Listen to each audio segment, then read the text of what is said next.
Hello, everyone. Hello. Welcome to CISO monthly mentoring platform. And I think we got quite a lot of participants here today. Thanks for joining. My name is Chani Sims, and I'm the Managing Director for Meta Defense Labs. And I also run these calls every month with Diana and my CISO advisory team. So today we're going to be talking about career development and personal branding. So we got lovely Diana and Vittoria talking today as guest speakers. Hi, guys. Hiya. Hello. Hello. And so I'll give a quick introduction to what CISO is first. For those of you who don't know what CISO platform is. So CISO is an open give back platform, and it's a training and mentoring platform to bridge the skill gap, diversity gap, and leadership gap in information security industry. And also, we started last year actually with a boot camp, it's a 5-day boot camp, which was a pilot project, and which Diana and Clive was involved in, and there's some participants joined from the boot camp as well. We designed it as a bridging platform for people who wants to get into cybersecurity but doesn't know where to start, who to talk to. And so we decided, okay, let's give them a flavor of what cybersecurity and leadership and personal development is, so that we could create and empower a new generation of diverse and emotionally intelligent cybersecurity leaders to the talent pool. I know it's a long sentence, but that's what we are working towards. And my name is, so I introduce who I am anyway. So I've been in the industry for about 15 years, and we started my career at IBM as an IBM engineer. So worked my way up to doing lots of IT projects and transitioning into security, and starting Meta Defense Labs in 2015. And since then, I've been working on IT projects as well as security projects. Currently, I work as the managing director for Meta Defense Labs UK and Sri Lanka. I also work for SMBs as a virtual CISO. I got clients in UK as well as in other countries, which I support remotely. And I also work as information security professional, contract to different clients. And my skill set lies within GRC areas and information infrastructure side. So I do gap assessments, virtual CISO type, trying to help clients to build resilience. That's kind of what I do. And so I would like to first introduce Diana. She's also one of our advisory members and a brilliant cybersecurity person, professional. Diana, do you want to introduce yourself and talk a bit about your background, where you came from, and your experience at CISO? Sure. So my name is Diana Moldovan. I'm currently working for Aviva, where I'm leading 2 teams, one that is doing vulnerability management and another one that's doing incident response and threat hunting. I've been in the industry for 8 years now. I started at graduate for 3 months, and then I moved in the threat and vulnerability management team. Did some so monitoring of different tools like SIEM solution, antivirus, IDS, IPS, etc. That helped me grow slowly. So from first level analyst to second level analyst to third level analyst. So we didn't have an MSP, everything in-house. I specialize on incident response, which I hope everyone knows what is. If don't, feel free to ask questions anytime. So I started my career in Kenya, where I worked for 2.5 years for Betfair. Then I moved in the UK almost 6 years ago now, where I've continued with Betfair for 2.5 years. And then I moved to Deloitte for 1.5 years, where I've been a manager in incident response, working with some blue chip clients, supporting them with incident response, memory analysis, vulnerability management, and other projects. And for almost 2 years now, I'm within Aviva. So I didn't change jobs in these 8 years. This is only my 3rd job. However, I considered I have a lot of experience. I grew a lot, and I will continue to grow. I don't have a background in information security, so I studied telecommunications. I'm an engineer and I have a master's degree in telecommunications.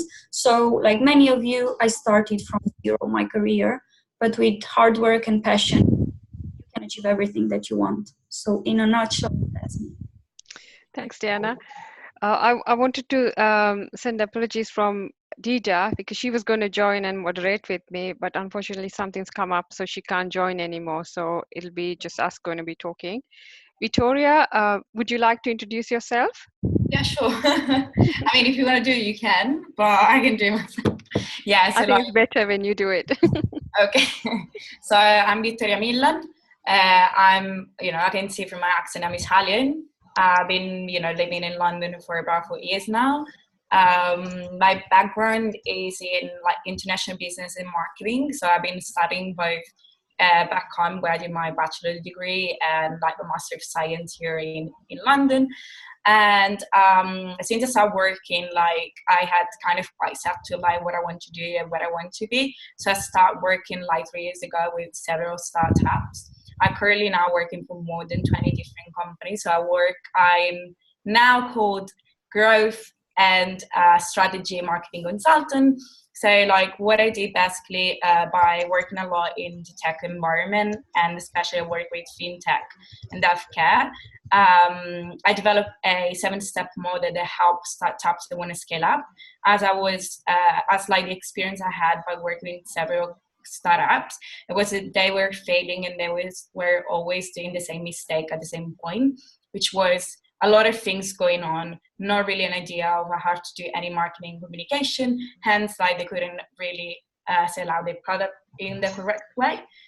So that's what I'm doing now. And at the same time, I also have an organization that runs events, conference for women in tech. As Chani was mentioning earlier, that's actually how I met Chani, because she was one of the speakers of my first event.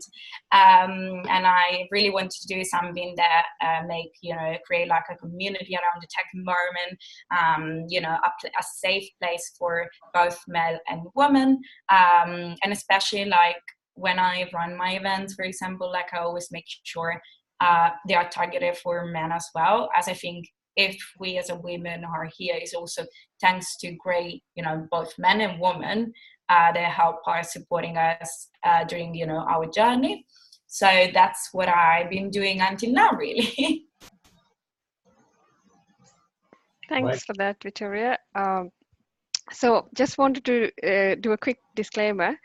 The views on this call are our personal views and do not represent the employers of the people participating. Because we are recording this, just wanted to mention that.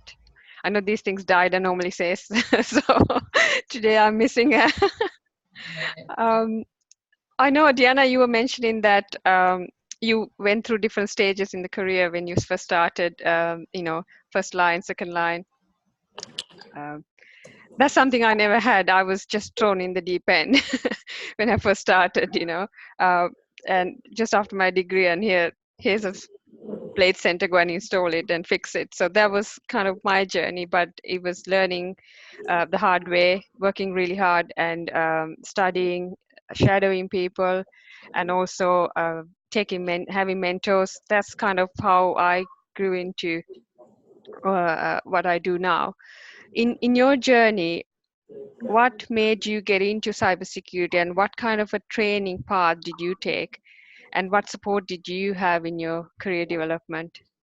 Sure. So as I said, I also started from zero. So I kind of was thrown as well, even if I started as an associate analyst. It wasn't easy because I was the only person within the Romanian office who was working in cyber operations. All my colleagues were based in London. My English wasn't great. It's not great even now, but back then was even worse. So, all the different in culture, language, I had colleagues from Scotland and Welsh colleagues. It wasn't something very easy to understand. On top of that, it was everything related to technology that I wasn't understanding properly. So I said with a lot of hard work that was achieved in the end. I was lucky, and I try to say sometimes that actually I tend to say that cybersecurity chose me.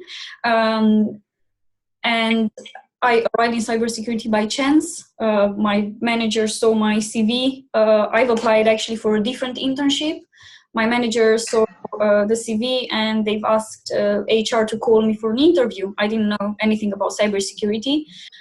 It wasn't a technical interview. It was most around personality and what dreams I have and things like this. Somehow I convinced them to trust me, to give it a shot, and I took it. I had a sponsor. So my manager back there in Romania was also my sponsor. So he invested in me. The company invested in me. I started with a SENS 401 course, which is the security essentials.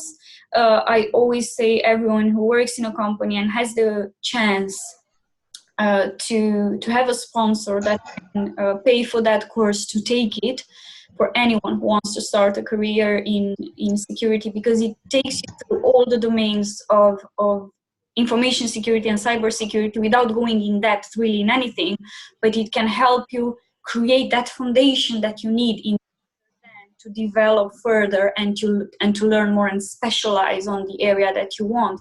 Without this foundation, that obviously you don't need sense for that, but you need to build this foundation. Otherwise, you will have things that you don't understand, and without a solid foundation, things will start to drop after, and you cannot make links and you cannot understand certain things. Obviously, then the projects won't be successful. So after SENS 401, I had a chance to do SENS 503, so another SENS course, which was packet analysis and intrusion in depth. And then I did also incident response and hacker techniques, which was SENS 504.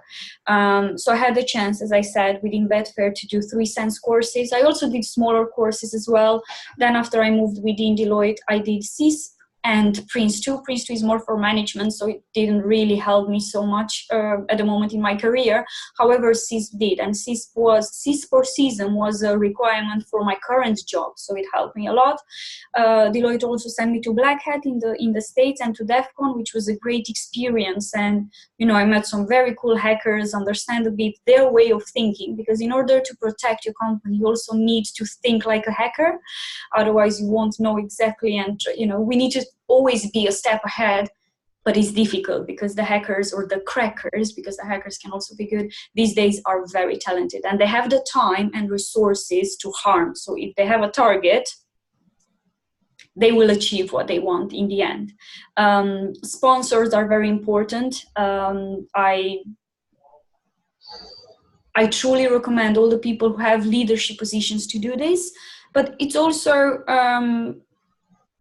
not necessary to have a sponsor. You can learn on your own. You can, you have platforms like ours. You have platforms like CISO Exec, who is a giveaway platform. You have people who can guide you and recommend you books. I also learned a lot on my own by looking at tutorials, by looking on YouTube, or by doing online free training and webinars. So you don't always have to, pay a $5,000 course to learn. There are many resources nowadays, free of charge, that you can use to learn and grow. And again, try to find a mentor. That would be my advice for everyone. Try to find someone who can guide you, someone who has the experience, someone who can teach you, some shortcuts maybe, because we all started, or most of us started from zero. Now I would know to advise someone who also starts from zero to maybe skip some steps in such a way that will make their life easier, but also achieve the same targets and build that foundation as well. Thanks, Jana. I think you mentioned that cybersecurity chose you. It's funny that because I was training to actually be, my career was designing and implementing infrastructure systems. So I was heading towards becoming being an architect. You go into hardware, you choose the hardware, you put them together and rack them up and build it and put in a virtualization platforms and your applications. Then some of the things that frustrated me was the security is at the end, the QA project. So once you build everything, only then you choose, let's do a pen test, or see if it's secure. But then you have to go back when you find stuff that are not secure. Then you have to go back and do everything from scratch. So that kind of was our frustration. And so we decided, so one day Clive and one of his colleagues, they said, why don't we start a cybersecurity company, do pen test and do it our way, you know, secure by design solutions. I was like, okay, business is, being an entrepreneur is a different thing. And that's kind of how we started as Meta Defense Labs. But in my career, then what I had to do is I had to make that transition to, you know, specialize in security. Like you, I also wanted to find out how the hackers do it. How do you hack the hackers? So I went on, my first security course was ethical hacking by EC Council. And then I tried that, and then I wanted to find, okay, now I know how the hackers are doing it. Let's try and hack the hackers. So I went into doing CHFI, which is certified hacking forensics. I can't even remember that. Forensics hacking investigator. So that's all about how you do your forensics. How do you find what they've done in your systems? That was one of the expensive courses. I had to go on a boot camp to do that. And then the next one was CISP, like you. I think we did the CISP probably around the same time, maybe. So CISP boot camp was one of them. And all the other courses after that was purely self-learning, a lot of hard work, sleepless nights, being a workaholic pretty much. I still learn a lot. So I went into doing data protection, practitioner, all this foundation. So you had to learn data protection as well, because security can exist on its own, but with privacy you can't have exclude security. So privacy always comes with security. So every system, we have personal data. A lot of companies handle personal data. So you need to consider security with privacy if you have that kind of data managing in your environment. So I had to train myself to be specialized in privacy as well. So I did some courses around IT governance. So they had GDPR foundation practitioner, and I've done online courses. And also I also started the certified CISO.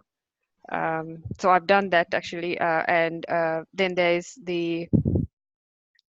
quite a few online courses which I'm looking at. I'm also now looking at ECSA, which is a security analyst. I want to go back into more technical things. So I'm now currently studying ECSA and probably do OSCP later on, because I've done I also did ISO 27000 implementer and also auditor training, which really helped me in my job, because I can now go and do audits, internal audits, security audits for clients. So those are some of the main courses I've done, but there's so many I've done online. Some of them are free, some of them I pay. I have a subscription with Pluralsight, which I've been using for like 5 years. Hey, Mark. So Kevin. So Kevin works for Pluralsight. So yeah, we love it, because you know, when you have online platforms, when you don't know something, it's easy to just quickly go and find something and learn. So that's how I've learned on the job, doing things, and risk management. So I love ISF frameworks as well. So I've studied that on my own and developed my own platforms. So this is kind of the journey that you can take, but CISO is like the bridging. So before you start anything, you can go on the boot camp. That's how we designed it. Very basic, but just to get a flavor of the domains that are there. And so the next question I have is for Vittoria. Yeah. So you're expert in personal branding. So one of the topics we're covering today is personal branding. And I come from an IBM background, and it was all about building eminence, you know, build your eminence. So your eminence is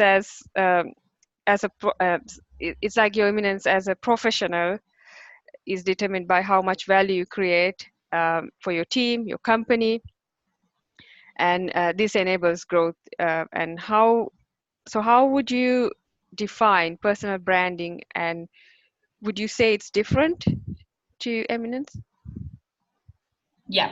Okay. So I think as you're asking, like the question kind of divided in like different part. So what I would do is like explaining in the first place, which is the concept of personal branding, and what is the concept of eminence building. So personal branding itself is basically defined by what people perceive of you according on what they know about you. The thing about personal branding itself is that even though you're not working towards creating a personal brand, you have one. So you like it or not, you're doing or not, you have one. So that's why it's important being conscious about it. So it's basically like the idea that people have got about you, right? So if, for example, like they ask me about Chani and they ask me, what do you think is a personal brand? Like the first thing that come up in my mind is someone that is like very good in cybersecurity, very like focused on improving the cybersecurity environment for like women in that space, helping people that want to get into that process. So that's, for me, the personal brand Chani has. Now, like, I don't know if she was doing it on purpose or not, but that's, what it is. So really important to understand in the first place that you like it or not, people have got perception about you. So it's very, like you have your personal brand anyway. Then you asked me about basically what is the difference between like personal brand and eminence. So what is eminence itself? I think we have a question probably. No, it's just it's not a question. It's just that Kevin is moving. All right. So what is eminence? So eminence is basically itself. It means the quality of standing out. In this case, when we talk about like a working environment, it's standing out in your profession. Now, you also said during your intro to this question that your value as professional is basically determined by how much value you create into your work environment and your job. So, and the more value you create like inside your office or your work environment, the more valuable you are. So because there were like some like very important way that I wanted to touch. And I think when it comes to eminence, it's all about how much value you create, how much content, some of the articles that we write, how the talks that we do in the industries, you're creating value and adding value to your teams. And then if your whole team start building eminence, that adds value to the company. But I think it's like you shouldn't think about like eminence building like in the first place for your team. So we're talking about your own one. So when you try to do eminence building, and that's what like most of the company do, what you're trying to do is actually like finding what's your product, what you're like really good at, and basically that depends on your ability of giving someone or like helping someone with something that they are not able to do. So basically using your expertise. It's not just about expertise. It's like, for example, it's more like about that quality or that product that makes you different from someone else. So you can give your contribution to that person for like that job or, that team that no one else can do because it's your own product, it's your own characteristic. So the more you build your eminence, the more basically like you get into like higher position and, the more opportunity you get into a company, so the better it is, of course. And it's also like very important to understand. I feel like sometimes when you talk about eminence building, like a lot of people think that just kind of like C-level, very high position should work towards eminence building. Like it's something that everyone can build and everyone can improve. So basically, when you ask me the question about, what is personal branding and what is like, what's the difference between personal branding and eminence? I do believe that like personal branding is something very important in the process of building your eminence. So, of course, there are two different things, like you can't even compare. And also, in my head, again, when I think about building eminence, I think about two processes. One, which is like creating your value, and one which is like increase your value to actually achieve eminence. So in the first spot, which is like creating value, is where I put the personal brand. Because like if you think like in easy words, so what we said, like eminence, building your eminence is about finding your product, finding something that like you have and someone else needs, so you can provide for that person, right? But the quality that like you've got your own product, it really depends on who you are, who you believe in, and what's your mission. So you see, there are like two things that they're not the same thing, but of course they go along. And having a proper personal brand would definitely help you actually achieving eminence, because like you don't achieve eminence if you don't create value in the first place. So once you increase your value, then you can build your eminence. How do you what can individuals do to build their personal brand? Yeah, so like that was like another part of the question. So that's very that's a very like complicated question to try to step down like in steps, but I try to do that in order to make everybody a bit more clear. So what is my suggestion and what I say, because for example, like I mentioned before, that like I created for startup to scale up a 7-step process, where for me personal branding is actually the first one, and I'll explain you why. So how you can do personal brand.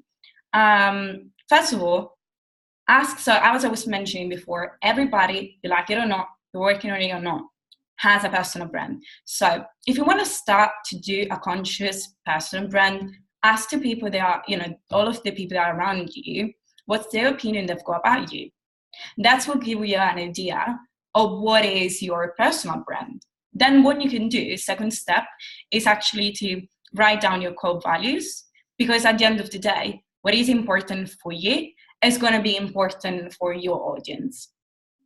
Then another of my suggestion is actually to pick to social media or like platforms. So like usually everybody use LinkedIn and Twitter. Again, I'm not talking about your company social media, I'm talking about your own one.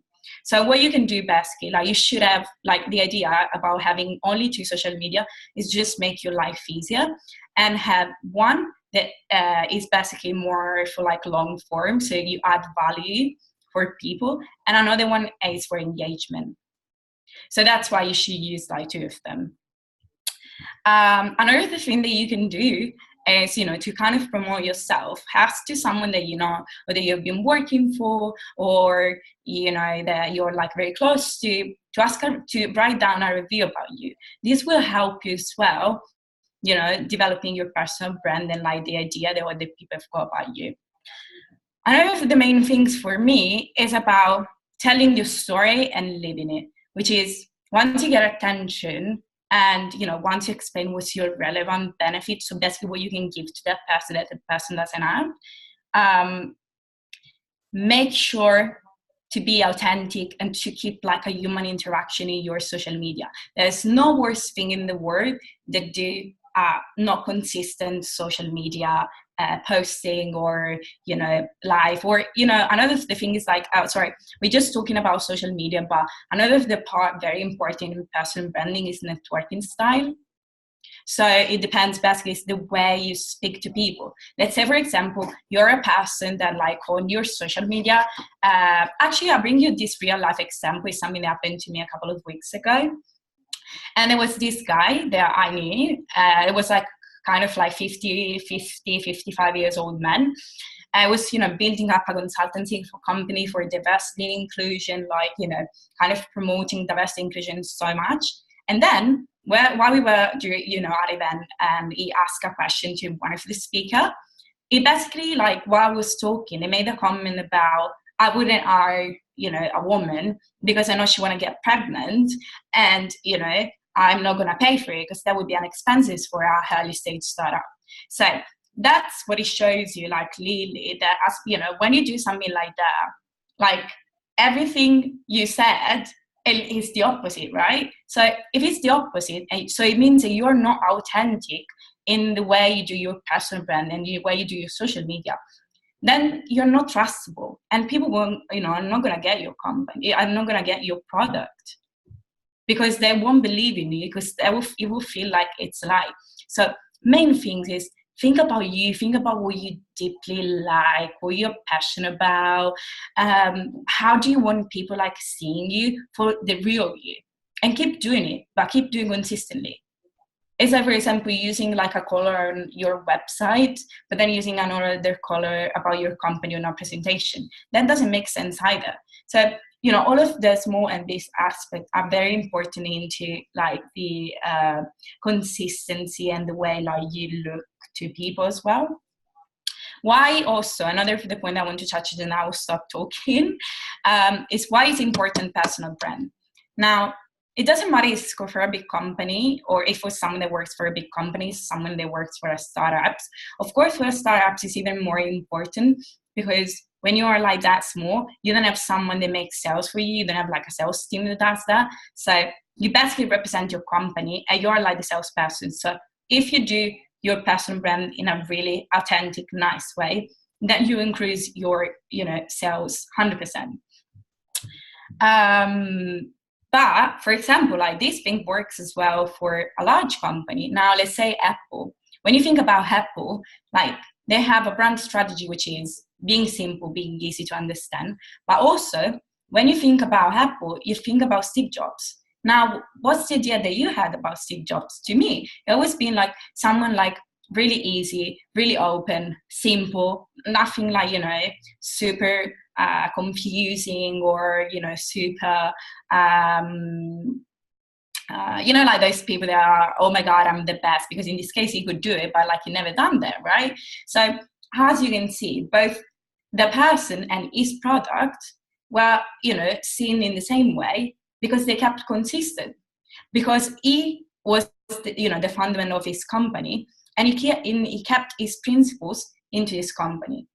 So that's why I think it's very important to be yourself always. And, you know, if you don't understand what really you are, first thing to do research about you. I think I'm done. Thanks, Vittoria. I've got a question for you, Diana.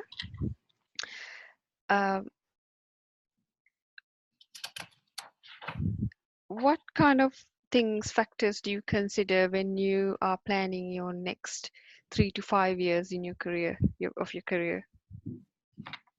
That's a difficult one, because at the moment I'm trying to decide where do I see myself in 5 years or in 3 years. I know for sure I won't stop here, so I'll continue to grow. However, this is my first role as a lead. Is the first role I had in the leadership world. So I'm leading, as I said, 2 teams. I do like this part, but that keeps me a bit far away, let's say, from the technical world. I used to be a techie, right? I used to work with memory analysis and do incident response for clients and always be the one in the room who was coordinating everything. I still have the chance to do that, but not that much. So now it's more about my teams. I'm still very competitive. However, now I see my success again through my team. So it's my time now to help others grow and collect my success through them.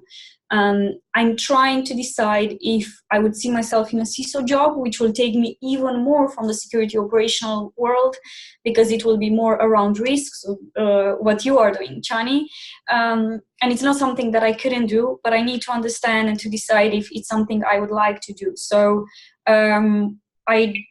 I won't skip the next step. So the next step for me in my career will be a head of security operations.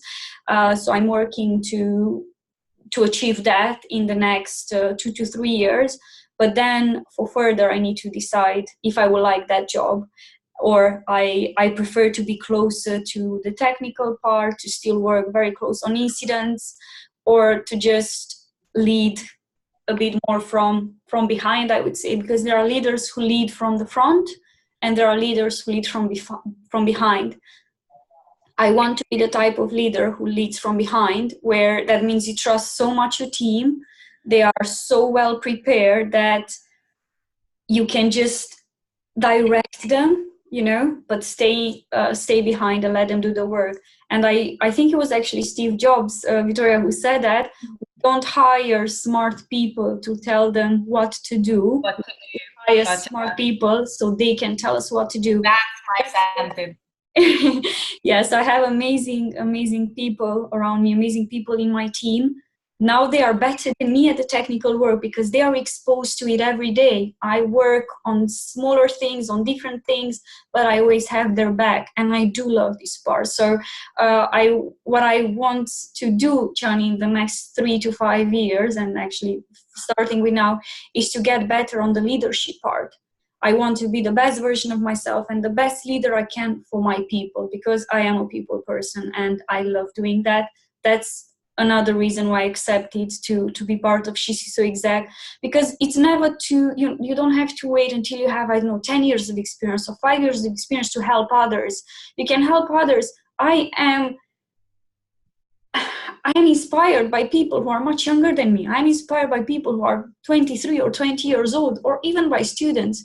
So it's always the right time to give back and to support and to help other people grow. You don't have to wait until you're, the CIO of a company in order to do that. So I hope that answers the question. Vittoria, yes? Can I just make, seriously, for me, it's actually the point is, I'm quite young as well, I'm 25, let's say, and I've got 2 companies now. But the thing is, there's not the right time to do it. The time is when you feel to be ready, and so just doing I'm so proud of you that you're saying these. That's really nice, especially for the women that are listening to us right now. And it's important to understand that we are capable to do whatever we want, whenever we want. It's just about doing. So it's such a great example. Thank you for bringing up that.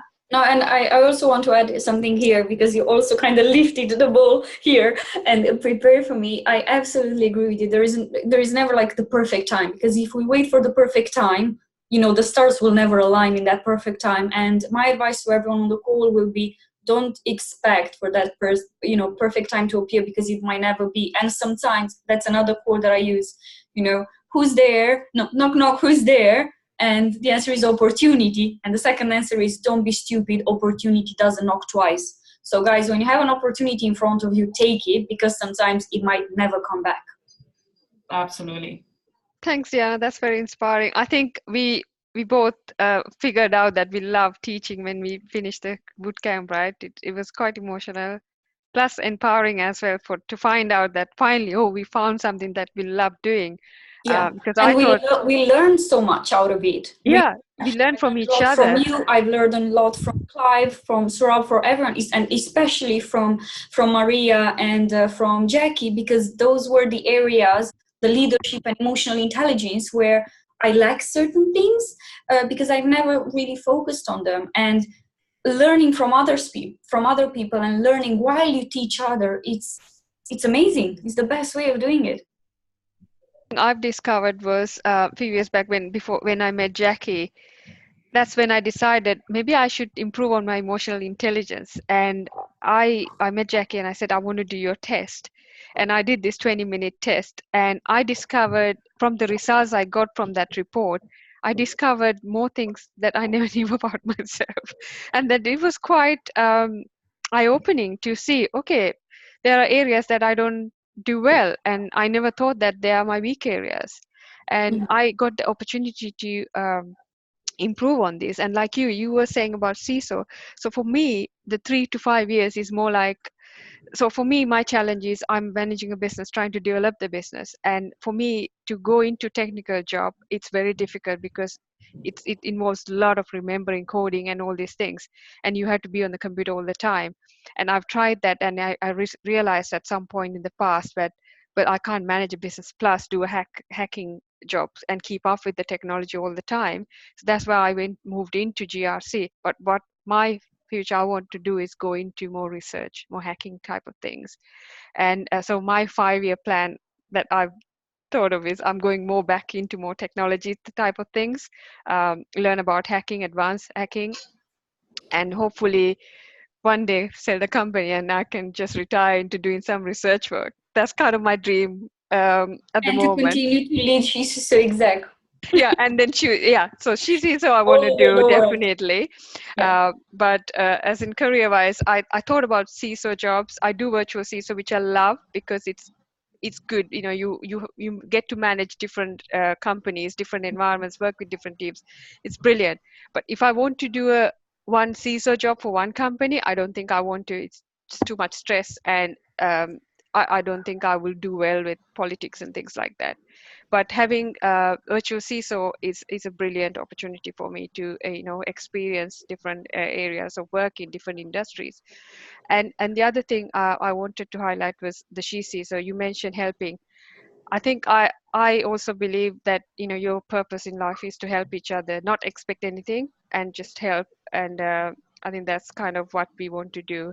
And I've discovered empowering people and teaching people and helping people empowers me, and that's what keeps me happy. So that's kind of I want to do, and that's why I think we're all in this CISO platform together. So we got about another 15 minutes in time. We got a ton of questions. Vittoria, I got a question for you. How do you create a personal branding strategy? I know you covered the 7 steps. So no, yeah, so like it's different. So I think that was like another of the question, which I really want to go through that.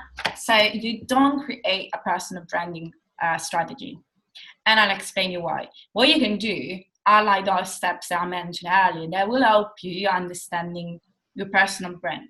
But it's not a strategy because we're talking about you. So can you strategize yourself? No.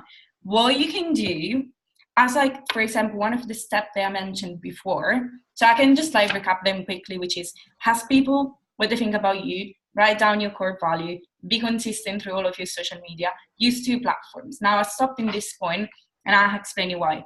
Because what you can do then is actually, once you understand your mission and your core value, and you want to explain them through the social media, then what you can do is building a social media strategy, because that will help you like day by day, seeing what you post, how you post, what's the reaction, how you can engage with people, how can you spread out the message. So that's what you can do. But can you like build a personal branding strategy? No, because it's about practicing. It's about like, I mean, the strategy is more like finding out about you, who you are, how people see you, and how you should talk to people. Because remember also that a lot of our brand, it comes up through our networking style. So for example, when you go to events, let's say, and you are the CEO of a company or you represent the company in that moment, if people see you just like being sat on the side without talking to anybody, or being aggressive, try to sell it out your products, that is different from and that is actually different from the way you want to be seen through your social media. That's something you shouldn't do. So that's why it's really important to me, not only like understanding fully and like do a full analysis of who you are, who you want to be, what you want to achieve, what your mission. And then once you do that, actually another thing is go to as many events as you can and practice the way you speak to people. It's a simple example that I always support to people is, for example, when you are in hey event and like that like most of the people are there just selling out their products or their service or whatever. Now, how like the difference to me is so big on how a person come to me and just ask like, hey, how you doing? How's your day? And actually trying to build a friendship or relationship. That's one thing. And like if that person is trying to sell me that product, but that person does in a nice, like caring way, trustable way, nice way, I'll be way more likely to buy the product. It's something that just come up to me. It's like, hey, see what you do. Okay, no, I don't get back. Like, what the hell? Like, that's not the way it's meant to be. It's meant to happen. So fix that. I can help you on that, but don't do that. Like, and I bring you another like real example of one of my clients. As I was saying earlier, I'm a consultant. There was like this client of mine has a content strategy agency, and like it was always like, no, I don't go to events anymore. Like I don't like them. They are useless. I never sell out. So I literally asked you the easy question, which type of an event do you go for, and like what's the type of network you've got? And it was like, I go to content marketing events. And in my head I was like, come on, really? Like, what's the point of doing it? Like, how do you think you're going to sell your company to someone that is doing your same products, to your competitor? No way. maximum you can learn from him. And the question like, what's, you know, the way you were networking, it was like, I'm just sat in the chair and like I wait for people to come and talking to me, and then if it's interesting, I will explain to them or I will talk to them. Now you can't do that. Like if you are your salesperson, you gotta need to develop these skills. So my suggestion is get out and try to be consistent to the way you do your networking and the way you post things on your social media. Thank you. Thank you. Just to add on that, you also reminded me again, Vittoria, about Simon Sinek this time. Oh, I love him. I love him. I love him as well. I've seen him 2 weeks ago in London. He was absolutely brilliant. Right. What I remembered about was the TEDx talk that has the most views, How Great Leaders Inspire Actions. And he mentions there at one point, we don't buy products for what they are. We buy products for what the company that builds inspire us to, or you don't buy just a product, you buy the meaning behind it. Exactly what you said about Steve Jobs. At the end of the day, Apple is just a phone if you look at it like that, but it's much more than that. So the purpose, there were 3 concentric circles with why, how, and what. And the most important part is the why, not the what. Why do you buy a phone? I can buy any phone. Why do people keep going back to buy Apple and iPhones when they are so expensive, if you think about it, right? It's because of the why. So that's a very interesting point that I really love that you raised. So thank you for that. You actually like said a sentence that's like really famous, which is like only like, I don't know, I don't remember exactly, but the summing up, it means only the people they keep their why for years, like they're going to be successful, like they are successful, something like that, which I fully agree with it. But the thing is, that's why it's so important as a first step. And that's what I say to my clients as well. When they, get in trouble into scale ups, it's like, okay, right, step back. Why did you create that product? Like, why are you doing this? What's your mission? What's your values? And then once you understand fully that, like for real, then you can go. And everybody will believe you. And another thing is like, a lot of people ask me the difference between like the marketing that like you do for like marketing strategy for like B2B and B2C. I want to explain something like very easy to everybody. There is no difference. You do B2B marketing or B2C marketing, there is no difference. And you know why? Because in a B2C, you're targeting a person. And in the B2B, you're targeting a person either. Because at the end of the day, although you are targeting a company, you're talking to someone. So if that person wouldn't trust you, the company doesn't trust you either. So you're not going to get that product out of the company. So it's very important relationship. Like right now, nowadays, like the way of doing marketing is switching. We don't do any more much like email marketing. Like for example, another thing that a lot of people ask me about is like, would you invest, especially if you're at the beginning, into like pay ads? No. If someone of you like want to do that, believe me on that. Don't do it. If you want to make an investment, make it out of nano influencer, because they will actually make you do real sales, a real product. They can make you like find like new clients for real. Things that like pay ads won't do it. So yeah. We have a comment from Erhan who says it's called the 5 Whys. So thank you for that, Erhan, if I'm pronouncing correctly your name. And I think, Chani, we have to have some questions from the audience because we have 5 minutes left. Yeah, I got a ton of questions, but I'm going to give a chance to the audience to ask if there's any. If there aren't any, then I'll fire out the other questions. Yeah, questions or comments or anything that you guys might want to share, please. You guys can come out, mute and talk, or you can type on the chat, whichever you feel comfortable. Yeah, no, please. I think like as much as you're there to learn, we are here to learn from you. So that would be very nice having your insight. Any questions? Right. Okay. We had a right there, but nothing else there. So can I ask a question to everyone? Is there anybody that is building his own company right now? Yeah. By the way, today. Oh, we have one. Sumudu, do you want to? Can you tell us more about what you There's do? 2 of us. All right. I'm actually not building almost as such, but I'm actually already I already built a few brands. To talk about the company, I'm into IT platform, so technically we don't do security. Anything else other security we do on Microsoft platform. We have a training company as well, which is looking into infrastructure sort of trainings. And then again, we also do software development, and we also do analytics. Analytics is one of our biggest things that we do at this point of time.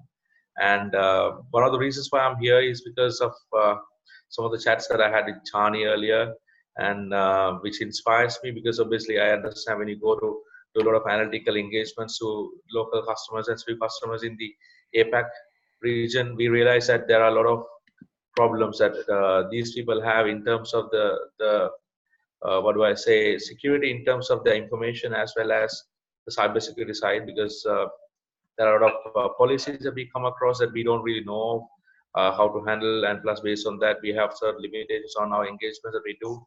That's one part, right? On the other hand, I was like no, as you asked the question, there are anybody who's building a company? Yes, I'm still building.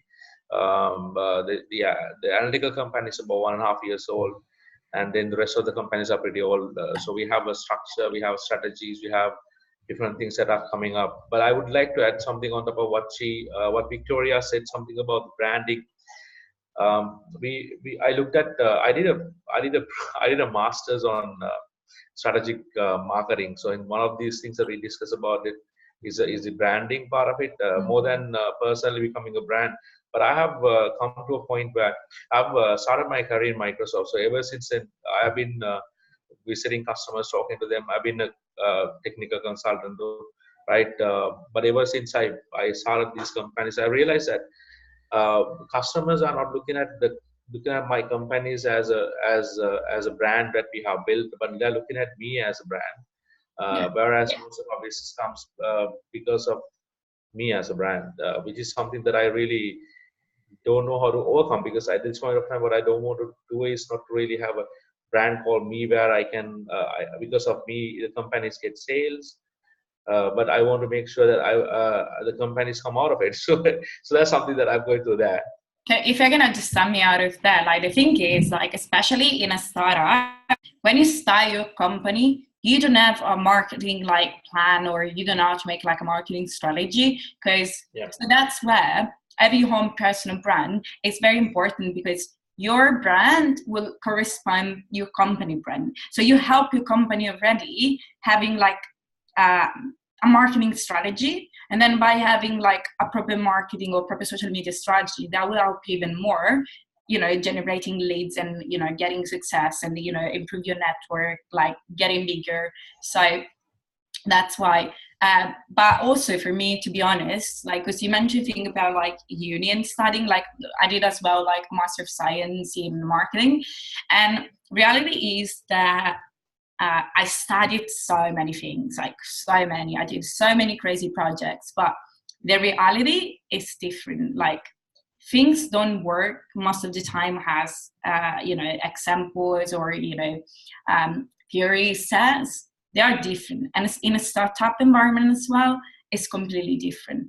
So I think like you gotta try it out, like whatever it works the best for you. I did that, for example, I was talking to some student about like customer acquisition, and like one of the suggestion I give to people, especially when you start and especially when you don't have such like strategy behind, and a lot of things are confusing, because most of the people that like work in tech, they are not really like marketing and communication like focus oriented, or their background is not in that type of industry. So once the product is ready, so to me in my mind, like what I imagine is early stage startup, scale up, right? So the problem when it goes from startup, scale up, is that you have already a product, you already try to sell out, but because it's everything so confusing, because it's like so much in your plate, then like you don't know what to do. And that's where a lot of people start to make mistake about marketing. So my suggestion to everybody who's trying to make something is, once you create actually your product, take a step backwards. Go again through the reason why you built that company. And like I'm almost 100% sure everyone didn't think, at the beginning when you try to open your company, to target everybody. Like you think about creating a product because you think something is missing, right? So target someone, a smaller target market, and then you will see it will be so much easier. Because one thing is you're trying to get the whole world. One thing is like you're trying to get 1,000 people. That's easier. That's faster. And once you achieve that, then you can grow and expand. So don't try to do everything, because I can bring you 100 different real life examples of like my clients, and you will see how their sales improve when they actually switch the strategies. Because it's frustrating. Imagine, like, I do understand because I've got my company as well. Like, imagine like you build that company, you haven't had £1 for a full year, and then like you need the money now because like you need to leave, but it doesn't work because you are trying to do too many things together. So step back, go smaller, you will see the improvement. Right. Thanks. Any other questions? Right. Well, I actually have one question for Vittoria, and this is also from the chat. I'm not sure if I'm pronouncing correctly, so apologies in advance for that. Balbirchanga, who mentioned, I'm helping a friend build his biotech firm. We are in the initial stages to access funding from sovereign wealth funds. And I've asked, how are you finding that? Is it difficult? What are the challenges? And the answer was getting access to the people who make the decisions on which companies to fund is the most tricky bit. The investor packs that have been developed have been done with a view of building trust. Is there any advice you could provide in this area with the other guys? Through the answer again, just give me a second. Yeah. Or Balbirchanga, if you want one specific advice, please feel free to ask. Victoria. Hello, hi, it's Balbira. Sorry, Balbira. It's fine. My first and last name is there as entry point, so it's Balbira. But it's what I'm doing is helping a friend of mine setting up a biotech. So it's quite an interesting organization, and it's got more than 5 different revenue streams, departments, potentially maybe even separate companies, because they've got very different markets, and for the different biotech molecules, we've got different markets, but we've got different time to market as well, and the return of investment is differing. So we've got one where we believe that the return on investment can start becoming apparent within 18 to 24 months, and then the longest term for delivery is between 5 and 6 years. So that's sort of, and there's investment that's required for investing. So we're at the very, very early stages. Okay. And I worked a lot with my friend on building the investor packs. So to have, it's part of the communications thing, is saying, actually, first of all, when we go through this, is we can't really give out too much information because it's proprietarial, it's all under NDA, and we've gone to patent protect everything. So there's a real sort of like stage by stage, but we need to, how do you develop the pack so that you get the interest, you build the story, and then as you develop a relationship, is that, they build their trust. So just from the first presentation of 5 slides, then we've got the different stages. But the biggest problem we've got really is that, because when we have spoken to some of the individuals, we've got their interest, definitely intrigued, but it's actually having access to the decision makers who will give the funding to generate this, give the impetus to the startup. So I tell you like what I would do if it was you. So like, first of all, if you like, maybe like in the next couple of days, we can have like a proper chat. So like I can understand more and give you more insight and like more strategies on how to do, if you like to do that. But the thing is, so starting from the point that raising funds is such a hard work. It can take years, like at least it takes like 6-8 months if you already know how to do it. Yeah. So to actually get used to it, it's very complicated. Now, like the two main way people do is like, of course, crowdfunding, but like the problem with that is that when you use like a platform, for example, as a CISO, because like you could do that, you get investment from 100 million people, like very small amount. And the point is that sometimes if you don't go through the right like kind of risk and compliance type of things, you will get these people that invest like £10 in your company having this vision, and you don't want to do that, because at the point you actually grow, then these people will, you know, make you so much in trouble, because it's impossible to contact all of them, to get all of them, you know, to know what to do. So my suggestion is always just get smart money. So what does it mean? What does it mean, smart money? To me, smart money, it means try to find an investor that can be part of the advisory board of your company. Like this, he will be more, you know, willing to share his insight, connect you with people, helping you actually expand your product to a lot of different companies, because it's going to be the first one earning with it. So that's why, to me, what it works best is always have like less people, but having like smart money. So having smart.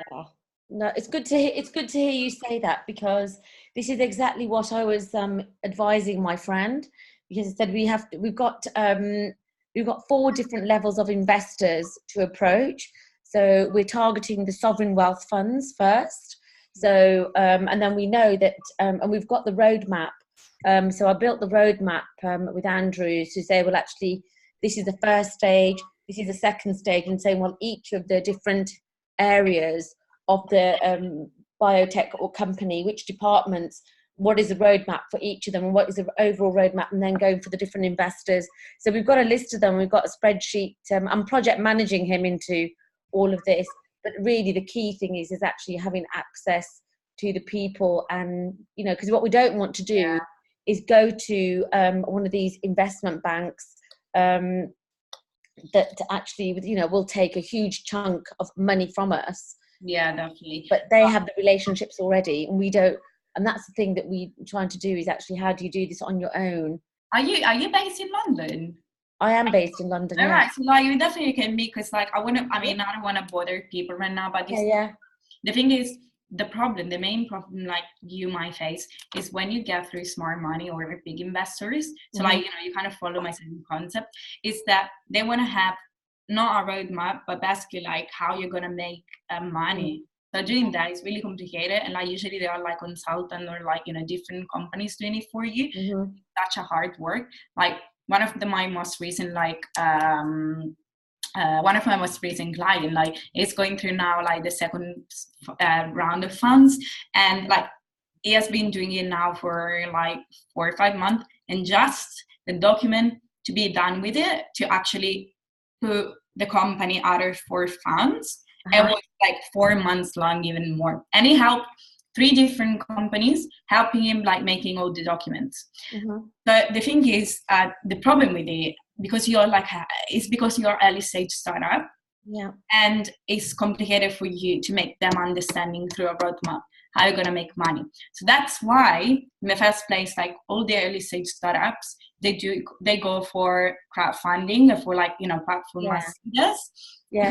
It's the easiest way possible, because like again, you will invest, like people just invest like 10, 20, £1,000, like, you know, spend money, but you'll get 200,000 people investing in your company, which it can be good, but you need to make sure to set to the rule better. So, but anyway, we can meet, we can talk more about it. Yeah, I think maybe you should try at level 39. It's a good investment platform as well.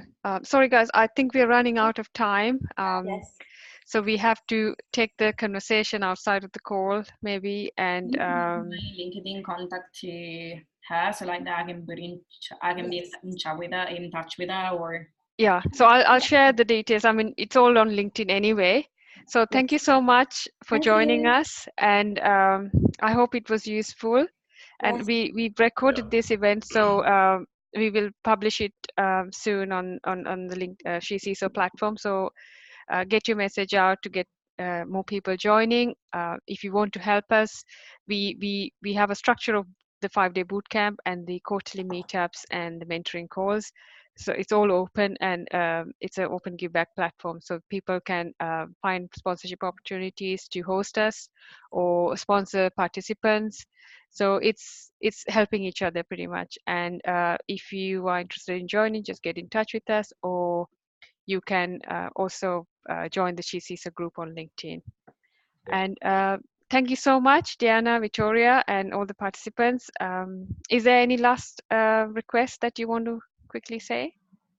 No, I just want to say a big thank you, and don't forget to go for it. yeah. Definitely. Thank you. everybody for attending, and again if you need anything from like the point of view, I think we're very happy to help you, so just like get in touch with us and let's see what to do. Thank you very much. Thank and have a you. good day. Bye. Thank you all. Thank you all. Have a good day. Bye. Take care. Bye-bye. Bye.